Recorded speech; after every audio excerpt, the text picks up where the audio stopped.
ඒ වුණා ටීම් එක දාපු නයින් කරලා දාන කොච්චර දෙන්නද? තේරුණාද? අර ඉස්තුරුවරයාගේ තීරණය තමයි අන්තිම තීරණය. තේරුණාද? ඒක හොඳට මතක තියාගන්න. මැච් එක 25න් යන්නේ 25 2යි 15 1යි.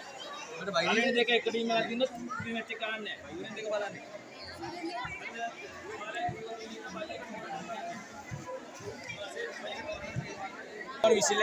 විසිල් එකට නැතුව සර්විස් දාන්නේ කිසි කෙනෙක් කලබලට හොඳද විසිල් එකට සර්විස් දාන්න ලයින් එකට යන්න ලයින් එකට මේ පැත්තට මේ පැත්තට යන්න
මං ඉන්නවා අපි 7යි 5යි 7යි ගහන්න පුළුවන් 5යි 3යි ගහන්න 5යි 3යි 5 ගහන්න පුළුවන්. ඒ කියන්නේ ඉන්ටර්වල් එක 3යි ගහන්න 5යි 5යි. පළවෙනි අඩි පාස් එල්ලම් කරනවා තුනක් ඉන්ටර්වල් ආයෙ 5ක් ගහන්න පුළුවන්. ඒව සාමාන්‍යයෙන් ගහනවා පාස. දැන් ඔයාලට මේ නීති කියන්න වෙයිද?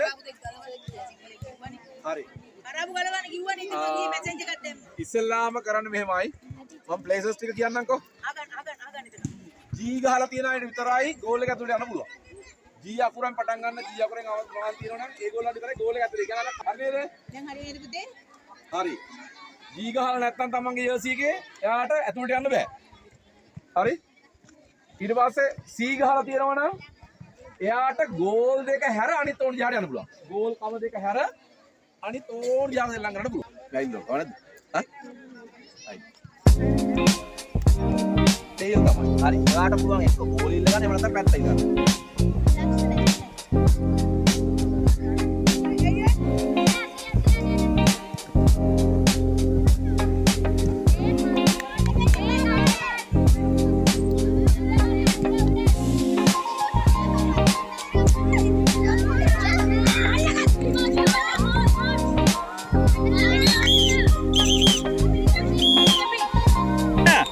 නියමයි මෙහාට එන්න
පැත්තට යන්න. ඔයා යන්න අතන. ඔයාලා එන්න මෙතන. ඔයා එන්න මෙහාට. ඔයා එන්න මෙතන. නෙට් එක ගාවට එන්න. ඩිෆෙන්ඩර් යන්නේ. දෙන්න මැට් එකක් ලා එන්නේ. ඔය WD.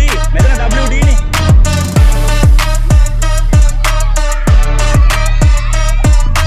හරි හරි ඔයා එන්න මෙතනද.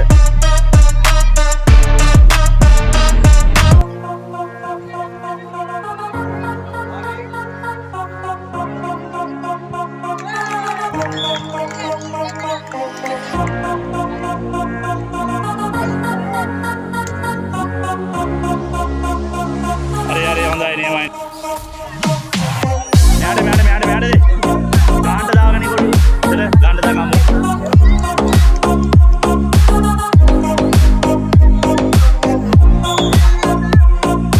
හොඳයි. නියමයි.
ඔයාලා කොහෙවත් යන්න එපා. තව විනාඩි 10කින් ගන්න.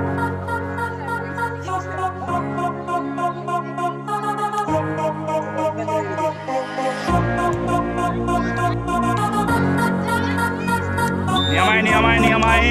ඔන්න වැඩේ නියමයි. හොඳටම ගහමු පුතේ.